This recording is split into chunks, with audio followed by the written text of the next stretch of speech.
যে ব্যক্তি প্রত্যেক ফরজ নামাজ পড়িয়া সূরা আয়াতুল কুরসি পড়বে সেই ব্যক্তির জন্য আল্লাহ পাক রব্বুল আলামিন ঘোষণা করেছেন যে যে কোনো ফরজ নামাজের বাদে যদি সূরা আয়াতুল কুরসি পড়েন তাহলে সে মৃত্যুটা খালি বাধা, তাহলে জান্নাতি।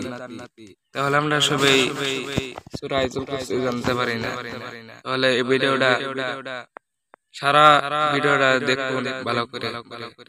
আল্লাহু লা ইলাহা ইল্লা হুয়াল হাইয়ুল কাইয়্যুম লা তাখুযুহু সিনাতুন ওয়া লা নাওম লাহু মা ফিস সামাওয়াতি ওয়া মা ফিল আরদ মান যাল্লাযী ইয়াশফা'ু 'ইনদাহু ইল্লা বিইذনিহি ইয়া'লামু মা বাইনা আইদিহিম ওয়া মা খালফাহুম ওয়া লা ইউহীতুনা বিশাইইম